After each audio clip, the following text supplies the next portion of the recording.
حتى أهل البدع والأهواء، أهل البدع العقائدية وأهل البدع السياسية.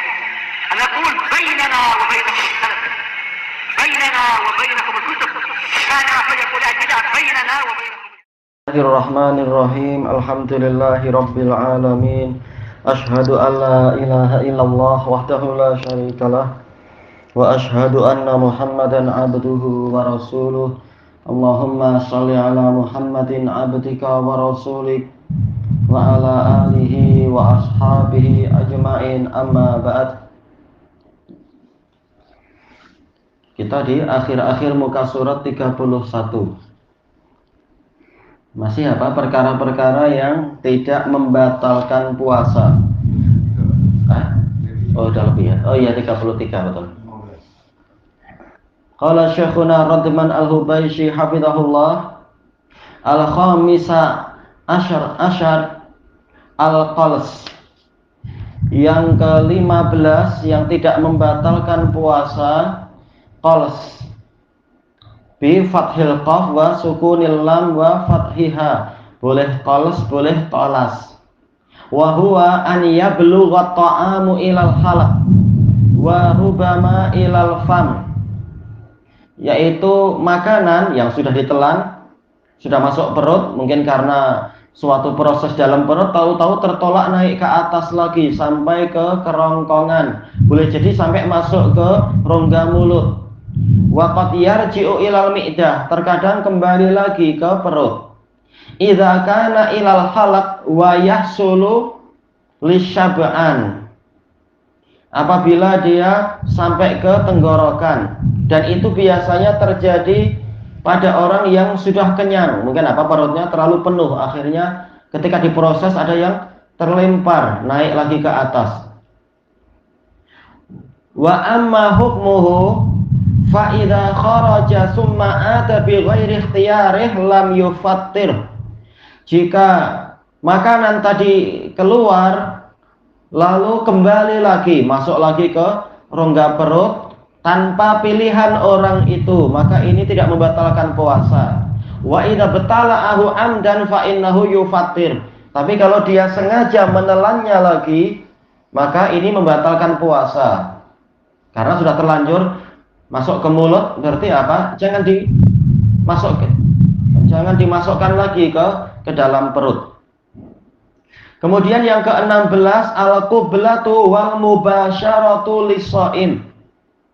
Orang yang mencium atau memeluk padahal dia sedang berpuasa, in malaka nafsah, jika dia mampu menguasai dirinya sendiri, jazalahu dzalik, boleh bagi dia untuk melakukan itu, sekedar mencium atau memeluk.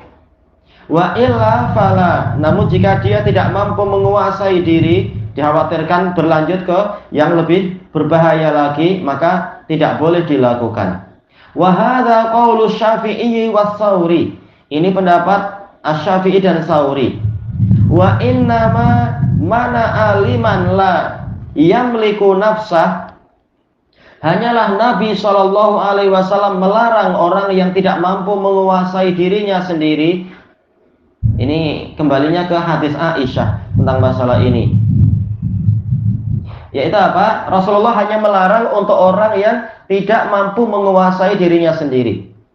Lil adillatil al-mufdiyah li saddiz dzara'i, berdasarkan dalil-dalil yang menunjukkan kepada ditutupnya sarana yaitu apa? Faktor-faktor yang menyampaikan, al-muwassilati ilal haram, yang menyampaikan kepada yang haram. Walaupun tanpa lafaz muwassilah pun cukup dzara'i. Dzara'i sendiri artinya adalah penyampai, menjadi penghubung. Penghubung yang menyampaikan kepada perkara yang haram. Kemudian yang ke-17, man nasiya fa'akala au syariba au jama. Ini harusnya apa? Setelah jim itu alif. Yaitu dia lupa dia sedang puasa, lalu dia makan atau minum atau berjima. Baik, harusnya apa? Pakai fi'il madhi semua. Akala, syariba, jama'a. Baik. Wa huwa shaim, dalam keadaan dia puasa. La yufattiru bidzalik. Kalau pelakunya la yuftiru bidzalik. Dia tidak batal puasanya, namanya lupa. Baik. Li hadis Abi Hurairah radhiyallahu an. Berdasarkan hadis Abi Hurairah radhiyallahu an. Qala Rasulullah sallallahu alaihi wasallam, man nasiya wa huwa shaim. Rasulullah sallallahu alaihi wasallam bersabda, barang siapa lupa dalam keadaan dia berpuasa, fa akala aw syarib, lalu dia makan atau minum, fal yutimma shaumah, maka hendaknya dia melanjutkan puasanya. Fa innama at'amahu Allahu wa saqah, karena peristiwanya itu adalah Allah itulah yang memberi makan dan minum padanya. Yaitu ini dinisbatkan pada Allah karena pelakunya sendiri tidak sengaja, dia lupa melakukan itu. Jadi ini Allah yang memberikan rezeki.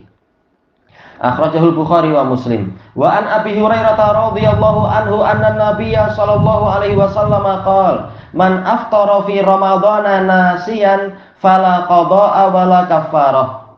Nabi sallallahu alaihi wasallam bersabda, barang siapa berbuka puasa di waktu Ramadan karena lupa, maka dia tidak wajib mengganti puasanya ataupun membayar kafarah. Disebutkan dalam catatan kaki, ini diriwayatkan oleh Al-Hakim dan Ibnu Khuzaimah dan disahihkan oleh Syekh Al-Albani.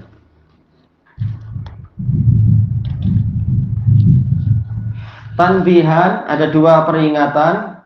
Yang pertama, baqiyatut ta'amil ladzi fi khalalis al-asnan, sisa makanan yang ada di sela-sela gigi. Dhahaba jumhur ila annahu idza bala'a minhu syai'a. Jumhur ulama berpendapat kalau orangnya itu menelan sedikit saja dari sisa makanan tadi dengan sengaja tentunya, fa innahu yu'addu muftiran, maka dia dinilai telah batal puasanya karena sengaja, dan ini memang masih makanan.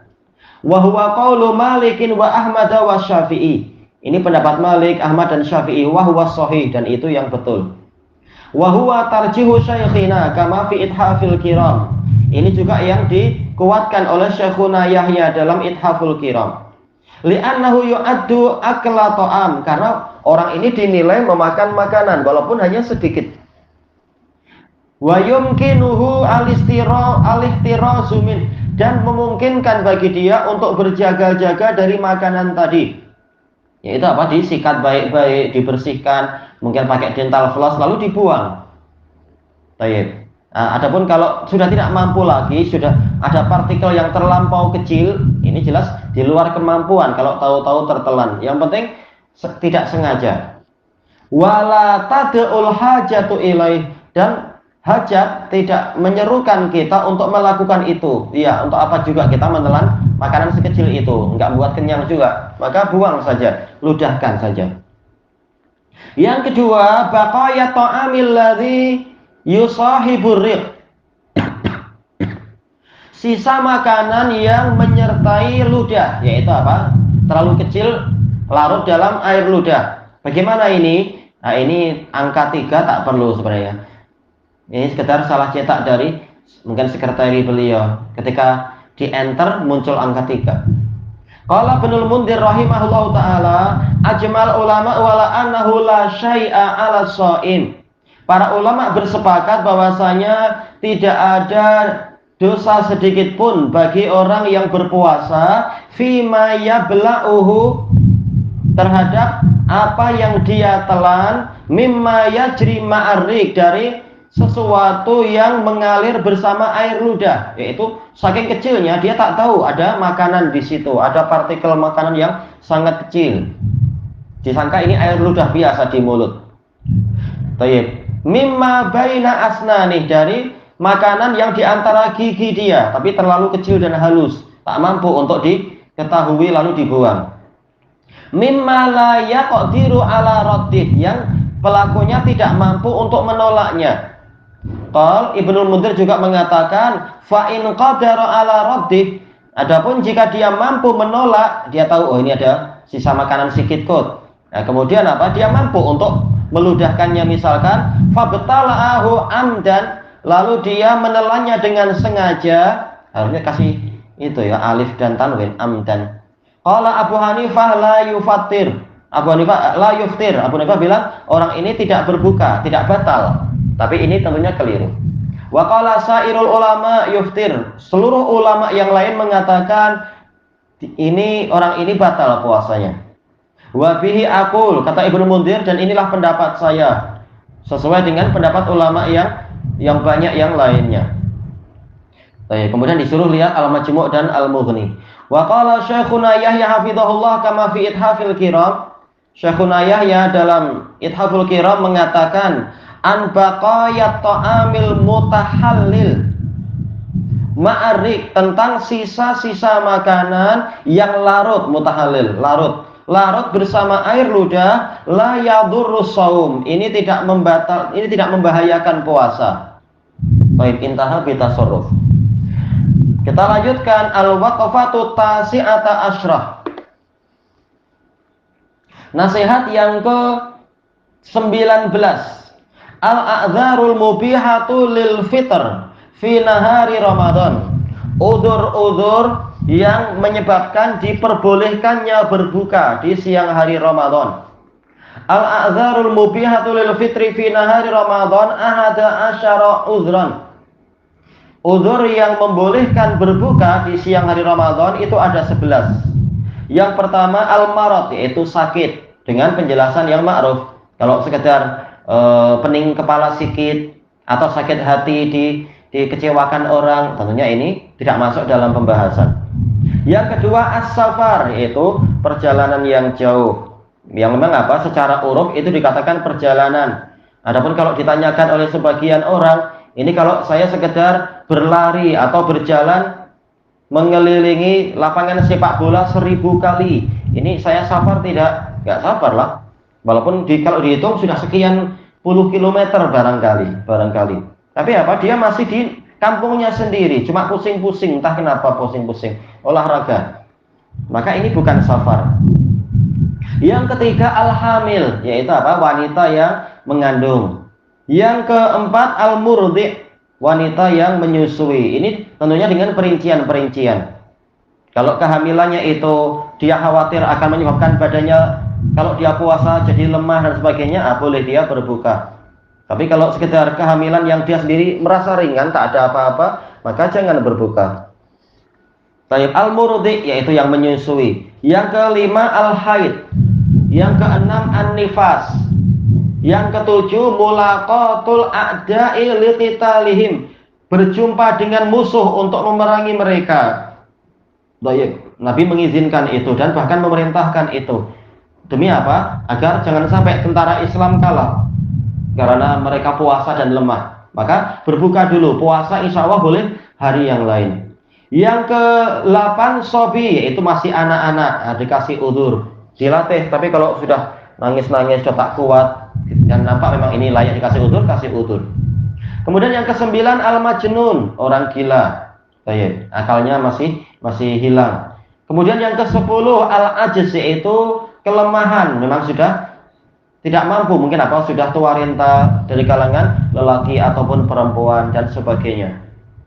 Yang ke-11 man khafal halaka minal ju'i awil atash, orang yang khawatir akan binasa, akan mati karena terlalu lapar atau terlalu haus. Mungkin waktu sahur sahurnya hanya menemukan sedikit makanan dan tidak cukup, atau sepanjang hari dia kerja di bendang dan sebagainya, akhirnya tak kuat. Bukan sengaja cari-cari alasan, tapi dia kerja seperti biasa, tahu-tahu hari ini mungkin panasnya terlalu berat di bendang itu, mataharinya terlampau panas hari ini misalkan, atau apa. Nah, ini dapat udzur yang seperti itu, kasihan. Kalau memang tidak mampu menggunakan cara yang lain untuk memperkuat badan dengan mungkin berenang di perigi atau banyak mandi atau bagaimana. Faidah ashabul a'mali syaqqah, orang-orang yang memiliki pekerjaan yang berat, la yajuzu lahumul fitr fi nahari Ramadan, mereka tidak boleh berbuka di siang hari Ramadan. Bahkan harusnya pekerjaannya itu yang diperingan, kecuali kalau case-case yang macam tadi, biasanya saya kerja mampu, tapi entah mengapa hari ini cuaca terlampau panas, saya betul-betul hampir pingsan dan sebagainya misalkan. Tapi lihat dari keadaan sehari-hari. Kalau sehari-harinya pekerjaan ini biasa, maka tak boleh dia kemudian berbuka. Tapi kalau memang ini pekerjaan yang sejak awal saya tahu ini pekerjaan berat, maka justru demi menolong puasa, dia minta cuti dulu. Biasanya kerja 12 jam, oh tolong dikasih udzur, kami umat Islam ini sedang masa puasa, tolong kerjanya dibuat mungkin 8 jam saja, karena ini kerja yang memang perlu tenaga yang berat-berat. Jadi agama Allah diutamakan, bukan dunianya. Jangan seperti sebagian orang, oh ini saya niaga, saya harus menggoreng mungkin martabak atau apa, oh ini saya kerja keras, saya buka puasa aja lah, nggak boleh. Agama disia-siakan demi martabak, ini tak sesuai sama sekali. Qala Syekhuna Yahya hafizahullah kama fi ithafil kiram, laisa hadza min mubihatil fitr. Pekerjaan yang berat itu bukan perkara yang membolehkan berbuka. Ya harusnya pekerjaannya yang diperingan. Anak sekolah aja dikasih cuti mungkin seminggu atau 10 hari atau apa untuk menghormati masa-masa puasa. Wala a'lamu ahadan mimman ya'malu bil adillah, dan saya tidak mengetahui ada seorang pun yang mengamalkan dalil-dalil wa yunziluha manazilaha, dan meletakkan dalil tepat pada tempatnya, yang melakukan seperti itu. Wa inna maqala dzalika as-sayyid Sabiq wa huwa mukhti. Hanyalah yang mengatakan ini adalah Sayyid Sabiq dan dia keliru.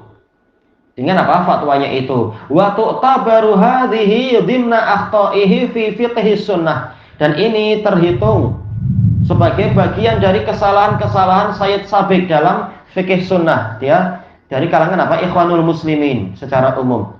Walaupun dia masih lebih ringan daripada ikhwanul muslimin yang lain. Ya, orang yang dekat dengan hadis dan sunnah cenderung kesalahannya mengecil. Tapi tetap dia ada beberapa kekeliruan. Karena dia memang masih dari golongan mereka. Fima yata'allaqu bil a'mali syaqqah. Dalam fatwa yang terkait dengan pekerjaan-pekerjaan yang berat. Annahum yuftirun, mereka boleh berbuka. Baik, ini keliru. Harusnya cuti dulu demi memuliakan syariat Allah Ta'ala. Iya, kerja ada dalam 1 tahun ada 11 bulan. 1 bulan cutilah untuk menghormati agama Allah. Apa susahnya? Falam yakul ulama'ul muslimin pokoknya inna ya, atau bi anna. Inna ashabal amal yajuzu lahumul fitr limujarradil amal. Tidak ada seorang pun dari ulama muslimin yang mengatakan bahwasanya para pemilik pekerjaan itu boleh bagi mereka untuk berbuka demi semata-mata pekerjaannya itu. Ya, Anda juga pernah membaca fatwa dari Imam Ibnu Baz. Beliau melarang ketika orang bertanya, ini saya bekerja dengan pekerjaan yang berat, ketika bulan puasa boleh tidak saya tidak puasa? Beliau bilang tak boleh. Puasa harus lebih diutamakan daripada pekerjaanmu itu. Baik, ilahuna wallahu a'lam. Subhanakallahumma wa bihamdika la ilaha illa anta astaghfiruka wa atubu ilaik. Walhamdulillahirabbil alamin. Jazakumullahu khairan.